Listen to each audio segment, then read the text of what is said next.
Saudi अरब ने कच्चे तेल की कीमतों में आग लगाने की पूरी तैयारी कर ली। पहले तो कच्चा तेल एक्सपोर्ट करने वाले देशों के संगठन ओपेक प्लस ने कच्चे तेल के उत्पादन में कटौती का ऐलान किया और अब कच्चे तेल की कीमतें खुद ही बढ़ा दी, वो भी सिर्फ एशिया पहुंचने वाले कच्चे तेल की। हालांकि कीमत बढ़ाने का फैसला ओपेक प्लस का नहीं बल्कि सिर्फ सऊदी अरब का है, लेकिन माना जा रहा है कि इसका असर पूरे अंतर्राष्ट्रीय बाजार पर पड़ेगा। सऊदी अरब की तेल कंपनी अरामको का 60% तेल एशिया में आता है। भारत, चीन, जापान और दक्षिण कोरिया उसके सबसे बड़े ग्राहक हैं। इन्हीं देशों पर इस फैसले का असर भी होगा। ऊपर से कच्चे तेल का महंगा होना इसलिए भी तय है क्योंकि ओपेक प्लस देश कच्चे तेल का उत्पादन घटाने वाले हैं। इस बार ये कटौती 1 या 2 लाख बैरल की नहीं बल्कि एक साथ 5 लाख बैरल रोजाना तेल का उत्पादन घटाने का फैसला किया गया। ये फैसला कच्चे तेल की कीमतों में आग लगा देगा। जानकार मान रहे हैं कि यूक्रेन जंग की शुरुआत के वक्त कच्चे तेल की जो कीमतें थीं, इस बार कीमतें उससे भी पार जा सकती हैं। इधर राजस्थान में पेपर लीक मामले में पुलिस ने 1 लाख के इनामी शेर सिंह नाम के आरोपी को धर दबोचा। पुलिस ने उसे ओडिशा से गिरफ्तार किया, जिस पर आरोप है कि शिक्षक भर्ती का पेपर उसी ने लीक किया था। पिछले महीने पुलिस ने पेपर लीक मामले के मास्टरमाइंड को पकड़ा था, जिसने पूछताछ में बताया कि उसने शेर सिंह नाम के सरकारी स्कूल के एक टीचर से 40 लाख रुपए में शिक्षक भर्ती का पेपर खरीदा था।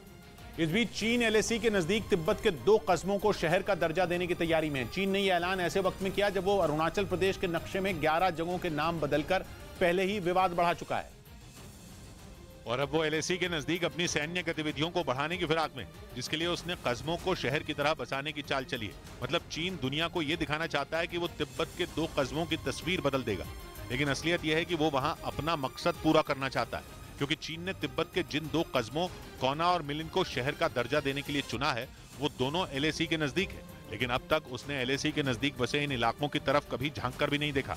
उसने वहां रहने वाले लोगों की कभी भी परवाह नहीं की।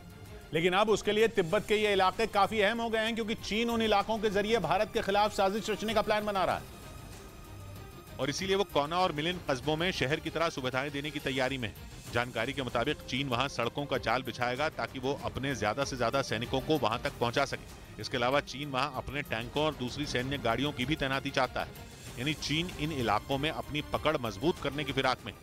हालांकि उसने जितनी बार भी इस तरह की हरकत की है, उसे मुंह की खानी पड़ी है। भारतीय सेना उसकी हर साजिश को नाकाम कर देती है, फिर भी वो अपनी हरकतों से बाज नहीं आता। हाल ही में चीन ने एक लिस्ट जारी की थी जिसमें उसने अरुणाचल प्रदेश की 11 जगहों के नाम बदल दिए थे। इस पर भारत ने उसे करारा जवाब दिया था।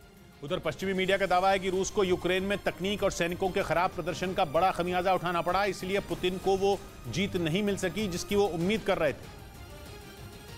यानी पुतिन जिन खतरनाक हथियारों और सैनिकों के दम पर जीत का सपना देख रहे थे, उन्होंने ही धोखा दे दिया। पश्चिमी मीडिया का दावा है कि रूस के ज्यादातर हथियार जिनमें सेंसर लगे थे, वो रडार सिस्टम के खराब प्रदर्शन की वजह से नहीं चल सके। पश्चिमी मीडिया के मुताबिक अंतरिक्ष में रूस की 160 से ज्यादा सैटेलाइट मौजूद हैं, जिनमें 100 सैटेलाइटों का इस्तेमाल वो अपनी सेना के लिए करता है। लेकिन यूक्रेन की जंग में रूस की ये सैटेलाइटें उतनी असरदार नहीं रही जितनी उनसे उम्मीद थी। मतलब इन सैटेलाइटों की मदद से रूसी सेना अपने रडार सिस्टम और सेंसर लगे हथियारों का पूरा इस्तेमाल नहीं कर सकी। इसी वजह से रूस के ज्यादातर हथियार बेकार हो गए और वो उनसे हमला तक नहीं कर पाया।